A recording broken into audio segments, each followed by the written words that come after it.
Hello, this is High Templar, welcome back to my Total War Warhammer II news video, and we have a Skaven army roster reveal, which is very cool, just a few hours ago, and there is this post and there is also a 1 hour long video which describes things in more detail, including some of the additional mechanics that we didn't know before for the Skaven army, but also the unit abilities and how they are being used.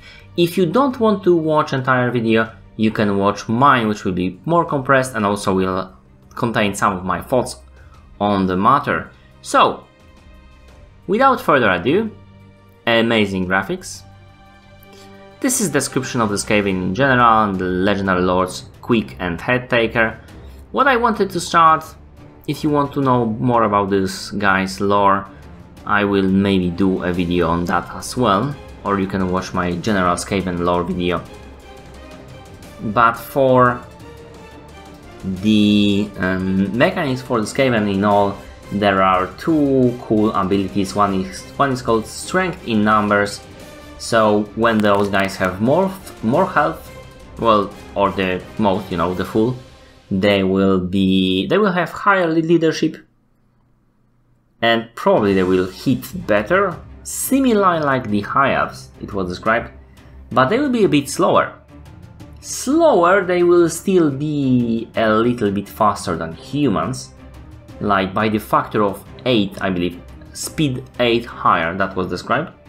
And this will be true for the old Skaven, but the less guys they will have, the less health will have a unit. It wasn't described very well if it is health or guys, but I do believe it will be connected to health. They will be faster, but they will lose morale. So obviously this additional morale would not be of great benefit because, you know, usually your armies run away when they are in a fight for a bit and they are losing, not just at the start when they are at full health. But that's just me. Anyhow, there is... let's go into legendary lords.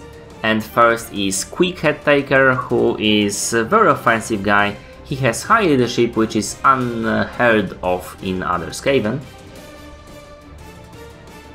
And we have Lord Skrorg, who is one of the Plague Lords. He uses the lore of Plague, he's a caster. And a bit more defensive, because he's a Plague Lord. He can take some pounding, but you know, nothing special. And both of those guys have no mounts, so that will be a problem for you if you are playing Skaven. No cool mounts, whereas other factions will have some, like, you know, dragons for example. Or some very cool dinosaurs. Now, this is all cool, but let's go to your normal lords. And we will have firstly a caster lord. Obviously Lord Skrorg use lore of Plague. Now the caster lord is a great Seer for those guys, and he will use one of the two Skaven specific lores of magic, and that would be either Plague or Ruin, which is pretty similar, like, you know, a big and small one. And the mount for this guy is either Foot or Screaming Bell. Screaming Bell would obviously make this guy a lot more tanky, but at the same time, I mean, there is good and bad sides about the Screaming Bell. Firstly, it will make all the guys around increase the morale and possibly make them fight better. That was not really... or damage the enemy. It will help in some way, but there is possibility it will hit some of your guys, or you will go over some of your guys. I didn't get that very specifically what it really meant, but in general it could be double-edged sword. It's not reliable, and that is true for mostly for all the Skaven. Now the melee lord for the Skaven will be Warlord, and you can put it on foot on the Bonebreaker, Bonebreaker being a larger rat ogre, which I will talk in a moment. Not larger, more heavily modified, because it will have fused some technology into the flesh, which will make him a very badass mount. Then we have Assassin Hero. An Assassin Hero is similar to Dark Elf Assassin, but he will have there will be some differences. For example, this guy will have to get a lot closer to do the damage, but at the same time he will have some new cool abilities, including a bomb that will make him, well, invisible till like 40 meters away. So the best hiding unit in entire game, and there will be some other stuff with him. So he will be really good at what he does. He will be able to hit and then run away and disappear and hit again. Pretty cool stuff. The most interesting hero here, however, is Warlock Engineer, which is it's described as a melee hero, but he's really a support one. He does have spells, but at the same time, or abilities, however you want to call them, but at the same time this guy has a halberd. So anti-large, armor piercing, quite obviously, and not only that, he will have on this halberd, he will have a doom rocket at the top of it, which will be one fire only, but it will be basically a missile with a large explosion. So pretty interesting, if I can say so myself. Finally, we have a Plague Priest, which will be using Lore of Plague, and you can get him on the foot on the Plague Furence. Plague Furence will be again something like a Screaming Bell. You can mount the guy on it. It's actually kind of similar, but instead of, you know, bell, it will actually spew some toxic, poisonous sludge all over around. So yeah, not the best thing to be around. Possibly it might work in the similar way as we've seen with Undead before. There were similar things. Now for the melee infantry we have Skaven Slaves, Skaven Slaves with spears and Skaven Slaves with slingers, and there are said to be many of them, and I mean many. Possibly more than zombies, but it will have to be verified. And those guys will be really cheap and they will be really crap, but there is be so many of them that you will have to, it will take time to chew through them. Basically, Skaven Slaves and spears are self-explanatory. There will be also slingers. Slings, however, in these games works exactly opposite to what we had in Attila and Rome, and that doesn't make any sense, but still we have them. So they have actually higher arc of fire than bows, which, as I mentioned before, makes absolutely no sense, but they do. So you will be able to sling over the walls, for example, if you are doing a siege.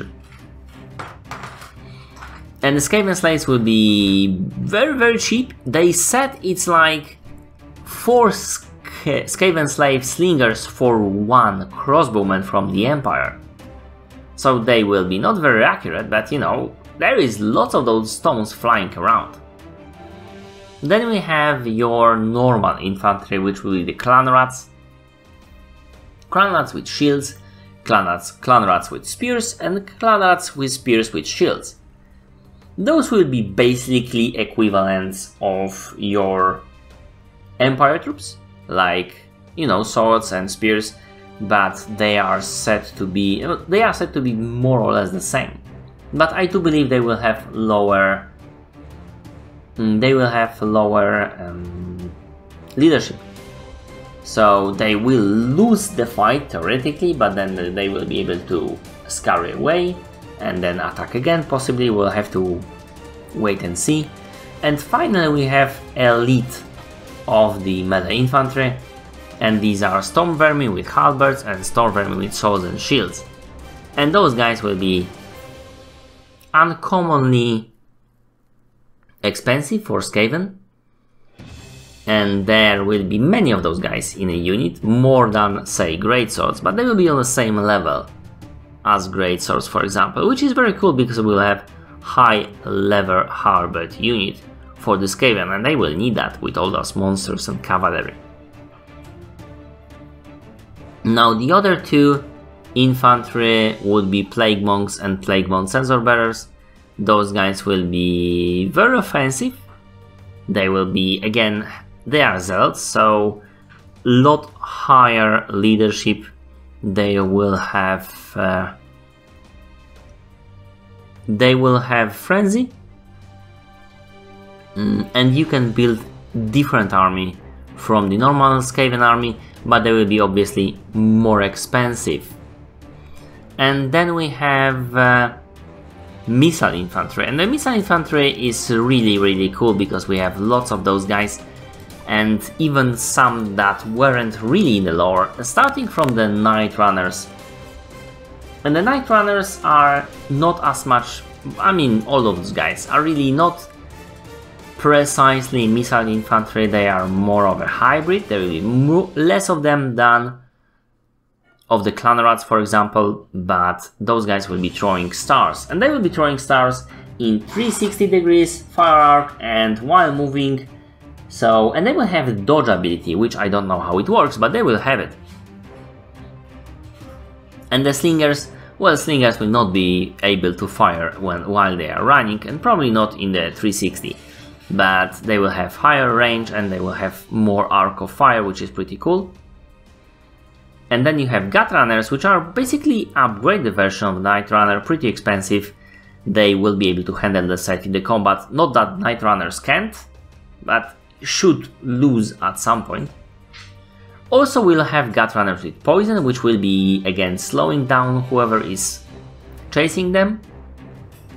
And the Gut Runners will have a special ability, or was it the Death Runners, I don't remember exactly, that they will be able to snare the enemy.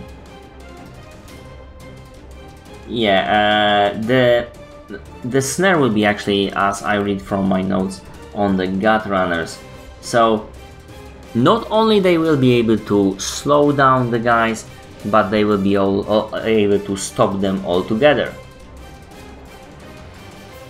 So, I mean, not slow them altogether. The snare actually not slowing them down, not stopping them, but slowing them even further.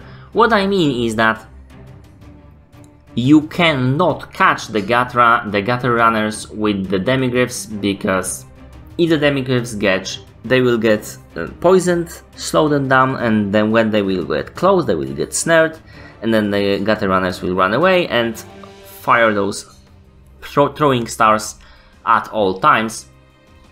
And the demigryphs will die, and that's how it was described during the stream.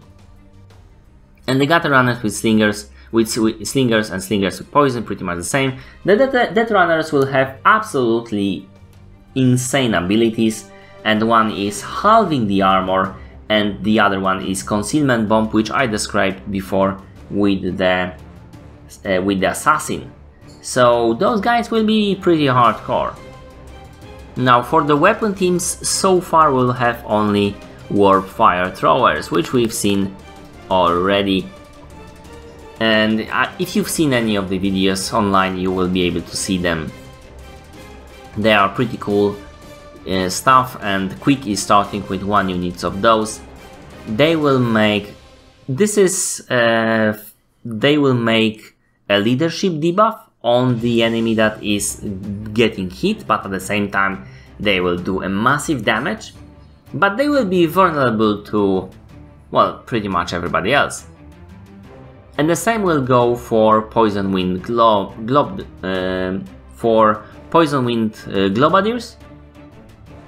Now Globadiers are pretty much glass cannons. They will die really fast, but they are set to do a lot of damage, and we will have also upgraded version with the death glow bombardiers, which will be even more effective, especially against armored units. I mean, it wasn't described very well, but it was described as if Poison Wind Globadiers would damage. The bigger the unit, the more damage, because it has more skin. And it's supposed to be armor piercing as well, whereas Warp Fire Thrower is not armor piercing. It almost no armor piercing. So you have those options to choose from. And it was described as the dead glow bombardiers would be able to kill a unit of chosen if you put something in between, like, you know, a clan rats or whatever. Now finally we have monstrous infantry with the rat ogres. Rat ogres being, well, pretty fast, but not that defensive. They will die pretty quickly, but they are supposed to be a high charge bonus, and they will be able to mash enemy infantry into pulp. Quite obviously, quite possibly they will be armor piercing like most monstrous infantries.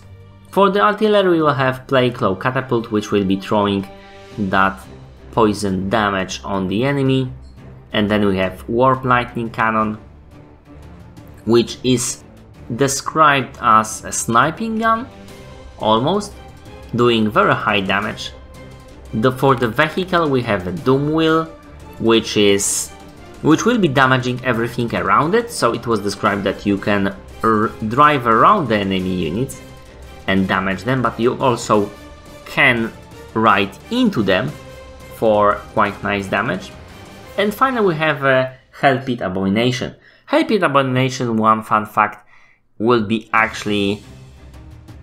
It will have regeneration, it will be fairly defensive, but if you kill it, and it will be hard to kill it, but if you do, the unit of Skaven slaves will get out of it and get into combat, and it is said to have some rebirth mechanics similar to the Phoenix. So we will have to wait and see for that, but that's pretty crazy. That will be pretty crazy. If no rebirth, then you have Skaven slaves at least. I wouldn't be happy to lose Hell Pit Abomination though. A rebirth is pretty cool. It needs to be added that this roster is missing some very important units, and that is Rattling Gun, Warplock Jazzlins, Doomflyers, Stormfiends. These are all possibly also Poison Wind Mortar, but that's less important, because what is important is that we are missing some very iconic units, like without Rattling Gun, like really?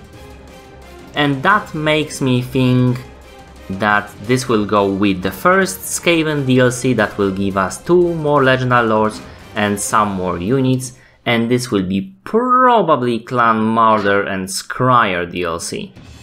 Alright, so this is it. This is the entire roster. It's not as wide as some others, but it has plenty to offer, lots of heroes and lots of fun ways to kill stuff. So thank you for watching, hope you like it. If you did, press like, comment if you will, and see my other videos. With Total War Warhammer, I'm doing mod reviews, I'm doing DLC analysis and speculation videos, but I'm also doing Let's Plays in Total War series and other games. Thank you for watching, and see you later.